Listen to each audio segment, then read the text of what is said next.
doing a video because it's very frustrating and um, I mean, it can almost make somebody depressed to deal with the VA. That's why so many veterans, the 22 a day, sadly, some of those lives that are lost are at the VA, in the parking lot, in front of the building, in VA housing, on a voucher. I mean, all kinds of stuff.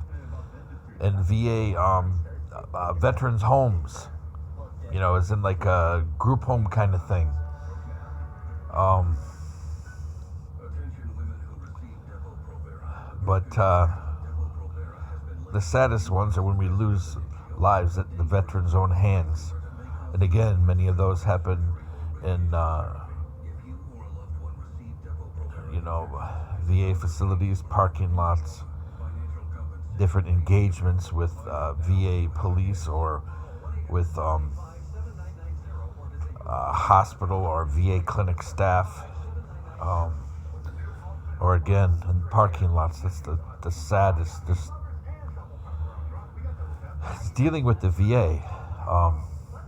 I was denied a biopsy, and they said do an ultrasound in 3 months. It's an enlarged lymph node. We've already done 2 ultrasounds. It's a distinctly enlarged lymph node on my cervical area of my neck, which is where I have a lot of problems. And it's common for rheumatoid patients, but they refuse to go down that avenue. They play games. And we have rheumatoid in my family. A lot of vets coming back from the Middle East, if you have rheumatoid in your family, it generally hits you younger and it hits you harder. And all of my medical issues, when I'm looking at all of the rheumatoid arthritic literature out there and, talking or listening or reading posts on people in various support groups, it's, it looks that way. Obviously you can't diagnose yourself, but when everything points in a direction, duh. But they refuse to biopsy it anyway. We don't know exactly what's going on with my health because everything takes a long time. And they denied it. And they're recommending another ultrasound in 3 months. By then, it could already become cancer. That means we'll have waited for 9 months. No, correction, 11 months for a cyst all the way across the back of my neck to finally have somebody put in a needle aspirate and take a biopsy. That's what we will be looking at, 11 months. Just keep getting ultrasound again. Let's burn some more money. I'm tired of dealing with the VA. A lot of the providers are from the community I live in, and they always retaliate. We've went through several different clinics, and some of those people work at the VA or did, and we don't get treated very good. I have not found a lot of professional primary care providers in Saginaw County. I find a lot of retaliation, especially at the VA.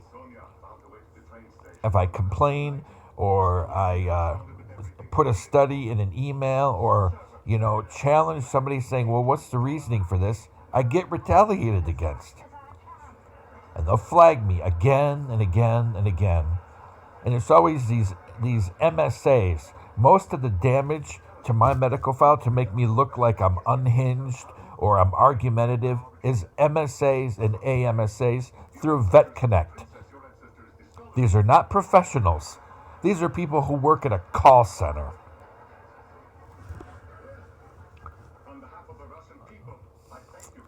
And it's frustrating because they toy with your health. They toy with it. I've come across a veteran that I listened to his posts from Ann Arbor, and we're in the same boat, except him much more. Well, same play manual. Always retaliate, deny medical care, threatened to take it away. And you know, the thing is, less than half of the VA have even served their country. Less than half. You have a lot of career bureaucrats that could care less about veterans. They could care less.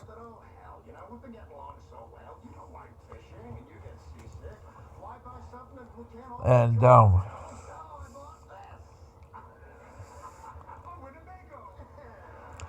I just think what they're doing to people is just wrong.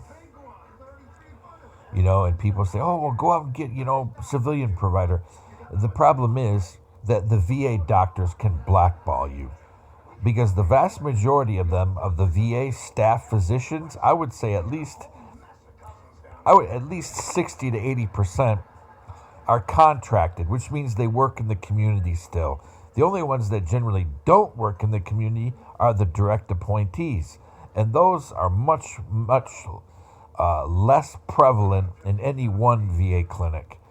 The only places that have tons of direct appointees are the big VA clinics, Detroit, Ann Arbor. They have big clinics, a lot of direct appointees. You know, some of them good, some not. I've encountered some direct appointees that work between Ann Arbor and Saginaw. They're very unethical. They're very unprofessional. And when I looked into their curriculum vitae and their background, I'm not even a physician, but I was not impressed. I don't know how they got where they are, but they're not honor grads. They're certainly, you know, didn't finish medical school in the top 10%. Don't ask me how they got their appointment, but they did. Probably political. But I was not impressed with some of these providers, with their background. Not at all. But they like to retaliate and abuse veterans. And they've never served. Some of them that I've looked into their background, they've never served. Nobody in their family has served. Some of them come from a silver spoon background. And they want to treat us veterans like we're tools to be toyed with. But I'm tired of my health being dangled by a string. I'm tired of people going in and toying with my VA claim. I'm tired of being abused and retaliated against, you know, by people that have absolutely no training at all. And then people working at the VA with fake names. Yeah, I kid you not. There are people working at the Saginaw VA that have fake names. They're not real people. When you look them up, they don't exist, especially with any licensing in any medical or nursing profession. Nothing. And then again, you also have people working through Vet Connect. That's how they get away with this.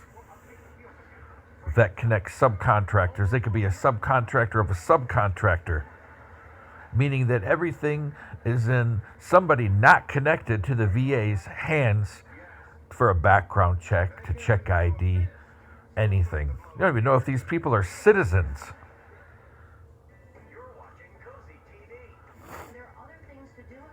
You don't even know if they have, you know, a criminal record of actions, you know, against the national security of our country.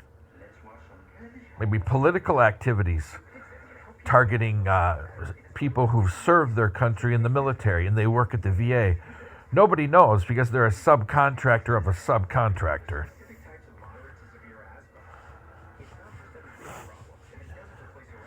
And let me tell you, I'm tired of the Saginaw VA targeting me, limiting me. And, you know, yeah, I would love to find another provider, but when they blackball you, it's kind of difficult. And when you're in Saginaw County, I don't know about Bay County that much now. I went to one referral in Bay County. I was not impressed. They were very unprofessional. They were very disruptive. They were very, I wasn't impressed with their level of education. And, you know, it was like they wanted to make that more of a political discussion garbage than anything else. And and they didn't even give me, the VA paying big money for a consult for ENT, and they didn't even give me high quality equipment, or they didn't use high quality equipment on me, certainly didn't make any films. The scope that they used for my nose and my throat, it wasn't very good. And they lied about it not having a camera built in. They all have a camera built in. And it wasn't even a good one, but I know there was a camera. They all have a camera built in. They don't make that kind of a scope without a camera. I mean, how else could you see? Was it like a what kind of telescope is the one? Refractory? Or is it a refractory ENT scope?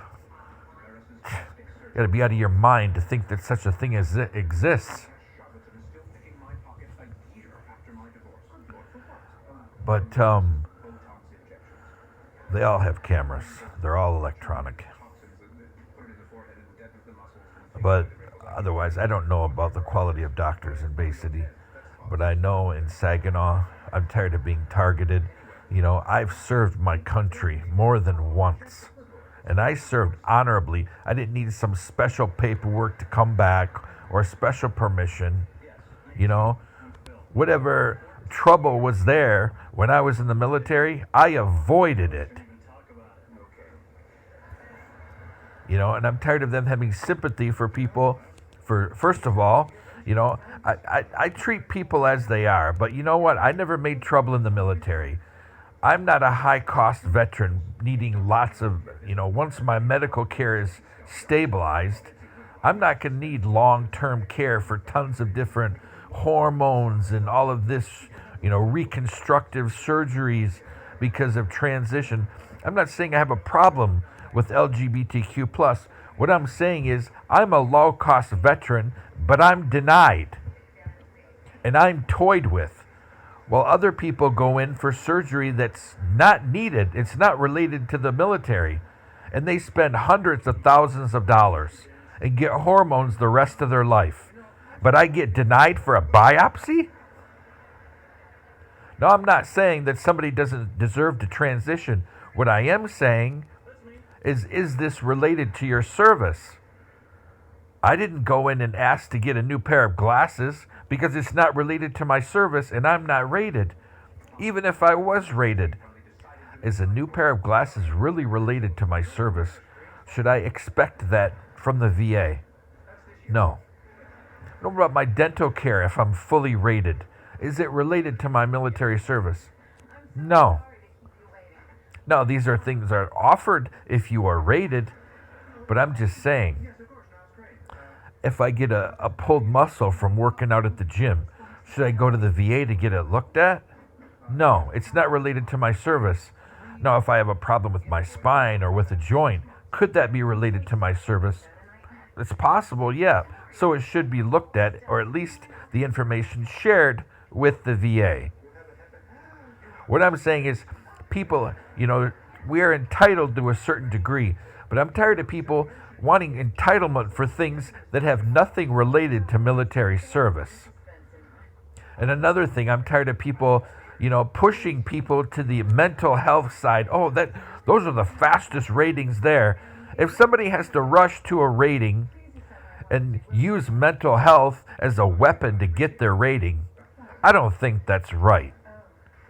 The last thing that we veterans need is more people running off at the mouth about emotional or mental health issues to make us look bad again. That's another thing I'm tired of. Millions spent on counseling and psychopharmaceutical treatment for people, and they just dump it in the toilet because they're not really mentally ill. They got rated, shoot. They're all set. They got their fat paycheck. Oh yeah, I'm so bad, I just can't handle it. The people that are legitimately disabled by mental illness or by concussion, from whatever, grenade, IED, whatever.